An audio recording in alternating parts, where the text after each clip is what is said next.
आणि पुढची बातमी पुण्यामधून आहे। पुण्यामध्ये काँग्रेसचे प्रवक्ते हनुमंत पवार यांना मारहाण झाल्याचा आरोप करण्यात आलाय। काँग्रेसचे प्रदेशाध्यक्ष हर्षवर्धन सपकाळ यांनी एक्सपोजवरनं याची माहिती दिली आहे। एका वृत्तवाहिनीच्या कार्यालयाबाहेर हिंदुत्ववादी कार्यकर्त्यांकडनं ही मारहाण झाल्याचं हर्षवर्धन सपकाळांनी म्हटलंय।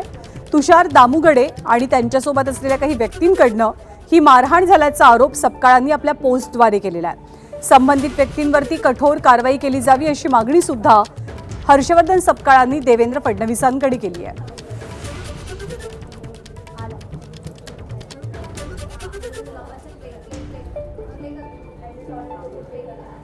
प्रवक्ते हनुमंत पवार यांना हिंदुत्ववादी संघटनेच्या कार्यकर्त्यांकडून मारहाण झालेली आहे आणि ते आता स्वारगेट पोलीस स्टेशनमध्ये तक्रार देण्यासाठी पोहोचलेले आहेत।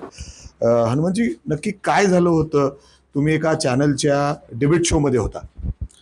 तुषार दामगुडे आणि त्याचे काही गुंडा सहकारी डिबेट झाल्यानंतर बाहेर उभा होते। मला शिवीगाळ करत बोलावून घेतलं।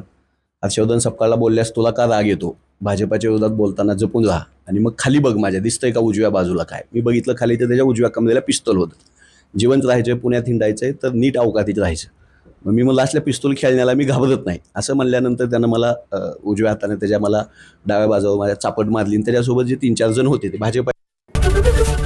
एबीपी माझा, उघडा डोळे बघा नीट।